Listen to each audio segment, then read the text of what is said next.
Et bonjour à tous les amis, c'est Percedal et on se retrouve aujourd'hui pour une nouvelle vidéo et une vidéo débrief du deuxième et dernier match de préparation de l'équipe de France en vue de la Coupe du Monde 2026 qui arrive très bientôt là à l'heure où je tourne, c'est dans une semaine, on joue le 16 juin le premier match face au Sénégal et du coup ça arrive très très vite et du coup c'était un match de préparation les amis en vue de préparer du coup tout ça, voir comment ça allait se passer en fonction des joueurs et de tout l'autour pour le début de la Coupe du Monde qui arrive du coup très bientôt.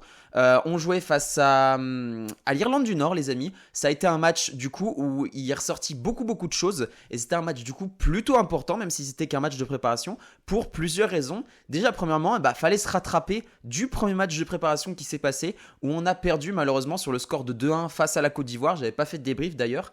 J'en suis désolé, j'avais pas eu trop le temps, mais voilà, du coup, on avait perdu et c'était aussi une histoire de montrer qu'on était présent, on fait partie des favoris d'ailleurs pour cette Coupe du Monde, donc c'était vraiment l'histoire de montrer qu'on était là et qu'on va aller chercher cette Coupe du Monde d'ailleurs. C'est aussi hyper important pour préparer un peu les joueurs, montrer, parce que c'est un tout autre niveau que, comment dire, les clubs, c'est autre chose encore une Coupe du Monde. Pour moi, je trouve que c'est un niveau encore supérieur parce que avec le club, tu te bats pour la Ligue des Champions, enfin surtout pour ces joueurs-là, tu te bats pour aller chercher la Ligue des Champions, mais la Coupe du Monde, c'est pour le pays, donc c'est encore un niveau au-dessus. Ça permet aussi de voir la forme actuelle des joueurs, parce qu'ils sortent d'une saison aussi, il ne faut pas oublier ça. Et aussi, ça permet de voir le collectif, savoir si les joueurs peuvent jouer ensemble, et aussi savoir s'ils peuvent exister dans ce collectif, c'est hyper important. Savoir si un Ousmane Dembélé, si Désiré Doué peuvent vivre là, dans tout ça. Il y a aussi des joueurs, on va dire, plus petits, entre guillemets, Zaïre Emery, est-ce qu'il va pouvoir vivre au milieu de terrain, à côté de Rabiot, Tchouaméni, tout ça. Donc vraiment, c'est un match très important, où il fallait pas lésiner, où Deschamps a fait beaucoup tourner également. Il y a eu beaucoup de changements très rapides qui ont été effectués dans le match. Enfin, surtout début deuxième période, il y a eu directement des changements et tout ça. On va revenir sur à peu près tout, mais on va se concentrer principalement dans ce débrief sur 3 joueurs en particulier. On va se concentrer sur Michael Olise, sur Kylian Mbappé et sur Ousmane Dembélé. Et on va parler du premier et des bonnes nouvelles. On va parler de Michael Olise, les gars. Qui es-tu, Michael Olise? Quel match tu nous as fait? Et qu'est-ce que tu nous réserves à l'avenir? Surtout parce que les gars, il nous a pondu un match, Olise, fantastique, triplé tout simplement pour Olise, avec 2 bombassos à l'intérieur du match. Avec le deuxième but où il reprend dans la surface de réparation avec un petit cafouillage, il allume le gardien. Et le troisième but avec sa spéciale, sa signature, où il part sur son aile droite, il repique au centre, il enroule avec sa patte gauche, pleine lucarne, franchement magnifique.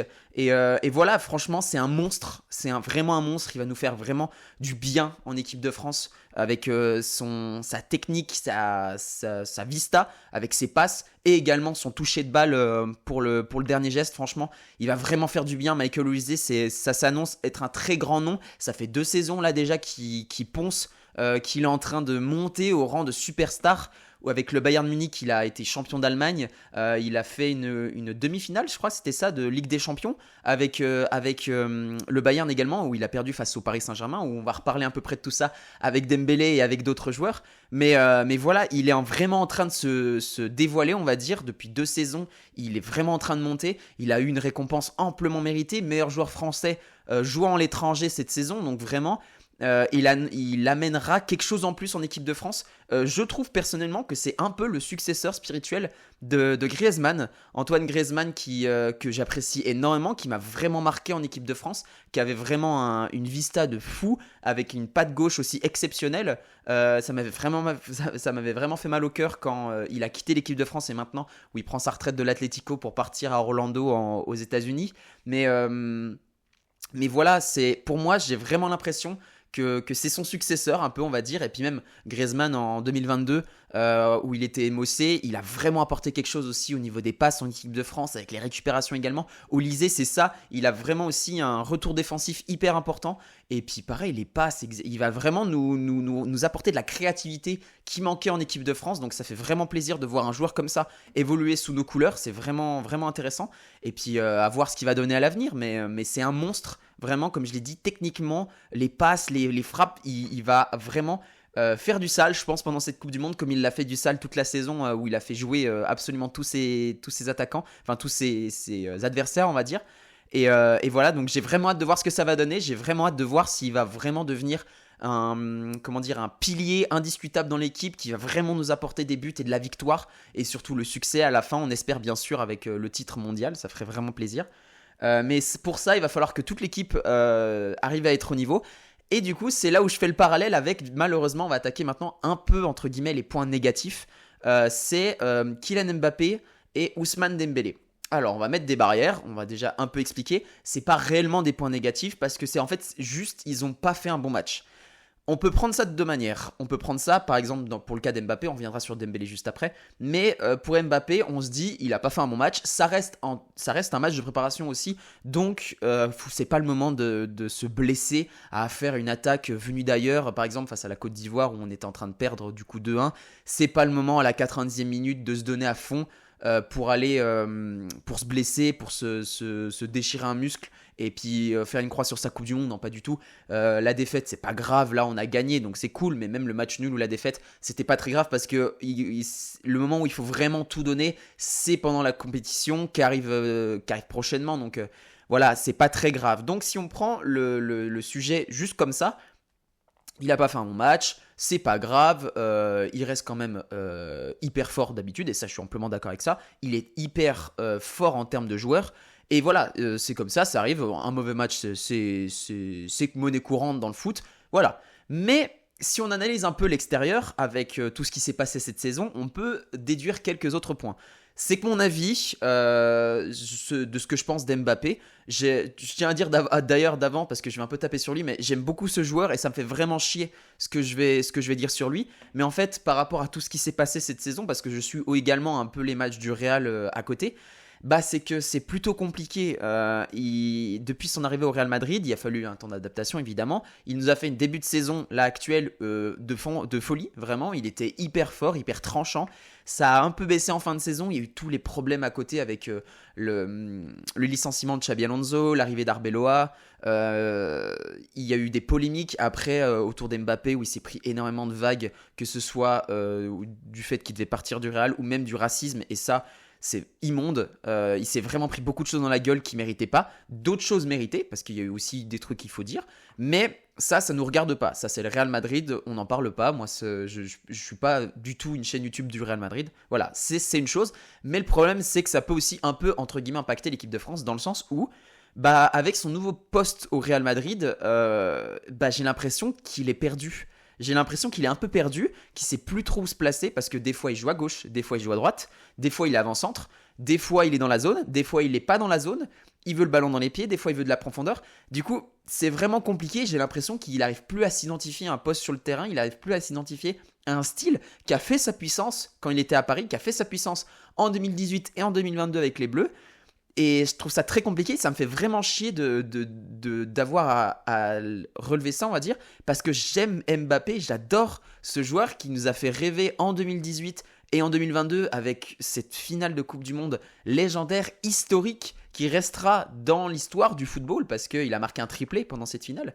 Et voilà, vraiment, ça me fait chier et j'ai vraiment l'impression qu'il est perdu sur le terrain, qu'il n'arrive plus à s'identifier à un style de jeu qu'il évolue avec le foot d'aujourd'hui, parce que le foot évolue aussi et il n'arrive pas à évoluer en même temps, et ça va arriver, je pense. Et puis même, encore une fois, il peut très bien me faire mentir. Il peut très bien me faire mentir dans le sens où quand la Coupe du Monde va commencer, ça va devenir le taulier, ça va être le capitaine indiscutable, il va aller chercher les buts, il va aller chercher également les records qu'il a à aller chercher, à battre Olivier Giroud en termes de buts en sélection, et aussi à battre le nombre de buts en Coupe du Monde de base, tout joueur confondu. Donc vraiment, il a des choses à aller chercher, il a une 3e étoile à aller chercher. Donc le connaissant, il peut se réveiller et aller chercher tout ce qu'il a à aller chercher et redevenir le Kylian Mbappé qu'il a été par le passé. Mais voilà, juste, je voulais souligner ça parce qu'il n'a pas fait un bon match. Il a eu beaucoup de manque de finition, beaucoup de balles, de passes ratées, de contrôles ratés également.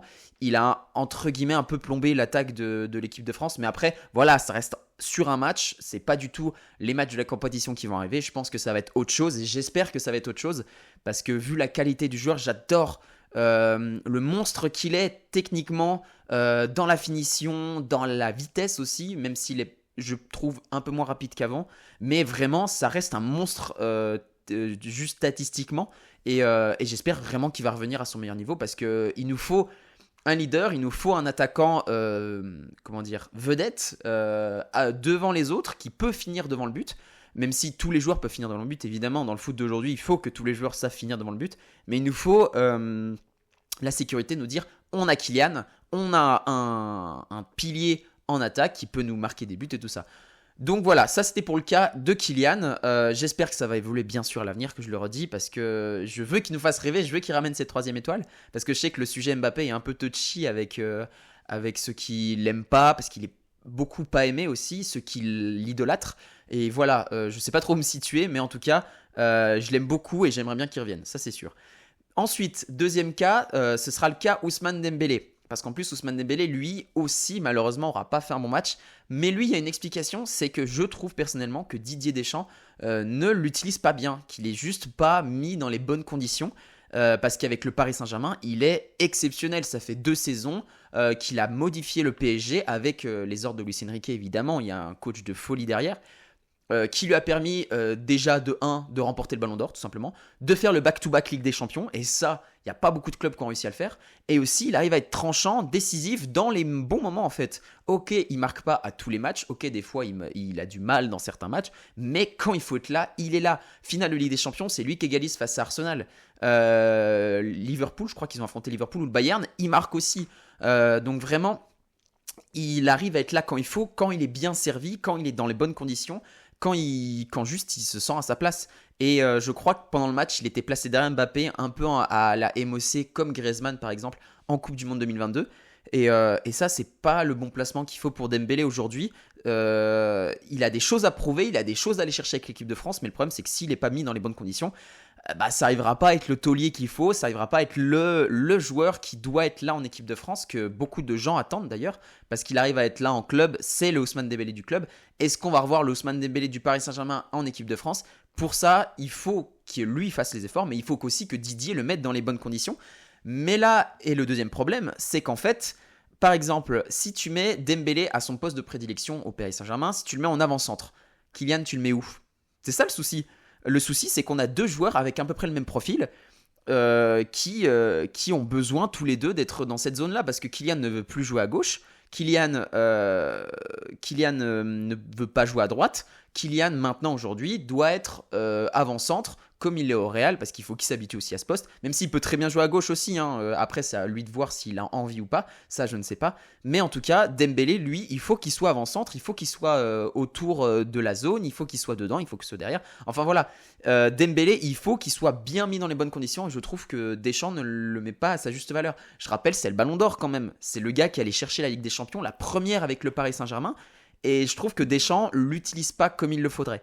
Après, je suis pas coach, je suis pas sélectionneur, je sais pas la solution qu'il faudrait pour réussir à faire jouer tous ces gars-là ensemble, mais j'espère qu'il va trouver la solution, et je pense qu'il va potentiellement la trouver avec des ajustements tactiques, parce que grâce à cette compo, par exemple, Olise est en train d'exploser, Doué pareil, et nous a fait un match exceptionnel sur son côté gauche. Donc voilà, il faut juste trouver la bonne solution, et je pense que Deschamps va réussir à faire jouer un peu tout ça, et même là, encore une fois, c'est un match de préparation, donc c'est pas grave si Kylian ou Dembélé ont fait un mauvais match. Il y a juste à attendre du coup si ça continue à la Coupe du Monde, ou si ça va repartir de plus belle avec des matchs exceptionnels, et Dembélé qui va devenir le joueur qu'il faut en équipe de France, qui va devenir le leader indiscutable, que Kylian va redevenir le joueur intouchable qu'il était avant, intouchable dans le sens où il était chirurgical devant les cages, il marquait tout le temps, il était juste trop fort quoi, et qui redevienne le Kylian Mbappé de 2022 à son prime après ça. Est-ce qu'il va réussir, parce qu'il était vraiment à un niveau exceptionnel? Est-ce qu'il va réussir? Ça je ne sais pas, mais en tout cas l'avenir nous le dira. Mais voilà, je pense que Deschamps pour sa dernière va réussir à faire tout ça, parce qu'il faut pas oublier les gars, on fait partie des favoris. Il n'y a pas beaucoup de favoris, il y en a 4. Pour moi, il y en a 5. Il y a la France, il y a l'Espagne, il y a l'Argentine, et il y a aussi le Portugal avec les joueurs qu'ils ont. João Neves, Vitinha, on les connaît, avec Ronaldo aussi qui peut tenter sa dernière Coupe du Monde également. Mais pour moi aussi, on peut rajouter le Maroc, parce que le Maroc qui nous ont fait une super première période face à la Norvège. Mais voilà, donc il y a vraiment matière à aller au moins, je pense, jusqu'en demi, voire jusqu'en finale en fonction des matchs qu'on va jouer. Bah après, bien sûr, imaginons en huitième de finale, on tombe face à l'Espagne, l'Argentine ou le Portugal, ça va être autre chose. Mais ça peut être une affiche de finale, vous voyez. Donc, on fait partie des favoris. Et en plus, à juste titre, les joueurs qu'on a, les gars, si on va pas minimum jusqu'en quart, demi ou finale, c'est un échec parce qu'on a vraiment d'énormes potentiels dans l'équipe. Sans forcément citer les joueurs avec le plus de standing, on va dire, genre Mbappé, Dembélé, ça, on ne va pas les citer dans ces joueurs-là, mais on a Doué, Barcola, Zaïre Emery, on a Saliba, Upamecano, on a Konaté, on a Koné, Malo Gusto, Tchouaméni, non franchement il y a vraiment Olysée, on a vraiment d'énormes qualités dans cette équipe et il y a juste à réussir à faire jouer tous ces gars ensemble et puis on va aller au bout et puis cette troisième étoile nous tend les bras les gars, c'est sûr. J'espère que vous êtes prêts. En tout cas le prochain match arrivera très très vite, le 16 juin, le premier face au Sénégal. Je serai là en tout cas pour vous faire un débrief. J'espère que vous serez là pour le voir. Et voilà, on va espérer bien sûr que cette Coupe du Monde se passe bien. C'était le dernier match de préparation. Là, je pense que les Bleus sont en train potentiellement d'atterrir soit, je sais pas où ils vont jouer, je sais pas si ça va être aux États-Unis, au Canada ou au Mexique, mais en tout cas, j'espère que ça va bien se passer pour eux parce que au vu des dernières infos qu'il y a eu, l'arrivée aux États-Unis, c'est pas forcément les meilleures choses, mais on va pas parler de tout ça. En tout cas, voilà, j'espère que ça va le faire et puis qu'on va tuer tout à la Coupe du Monde et qu'on va aller chercher bien sûr cette troisième étoile, c'est le plus important. Du coup les amis, c'est la fin de cette vidéo, j'espère que vous l'aurez apprécié. Si c'est le cas, n'hésitez pas à laisser un like et un commentaire. N'hésitez pas non plus à vous abonner, ça me fait vraiment super plaisir. Je vois que les abonnés augmentent de plus en plus, que ce soit sur TikTok ou sur YouTube. Merci infiniment, vraiment. Si vous n'êtes pas là, bah je ferai ces vidéos dans le vide, mais je les ferai quand même, c'est pas grave. N'hésitez pas non plus à activer la cloche, d'ailleurs je le dis jamais, mais n'hésitez pas à activer la petite cloche pour avoir toutes les notifications de mes vidéos qui sortent avec du coup mes débriefs ou même mes vidéos à côté, par exemple l'histoire de Sochaux que j'ai fait il y a pas longtemps, ou potentiellement si on gagne la Coupe du Monde peut-être une histoire de l'équipe de France qui pourrait arriver également. Donc voilà, j'espère que vous l'activerez et que vous suivrez ces vidéos, voilà. Du coup les amis, c'est tout pour cette vidéo, j'espère que vous l'aurez apprécié. Moi j'ai plus qu'à vous dire, on se retrouve pour un prochain débrief. C'était Percedal, allez les Bleus, ciao. Dans les vallées du Doubs résonnent nos chants, jaune bleus sur nos cœurs, notre fierté vibrante, nos chanteurs de passion, nos héros sur le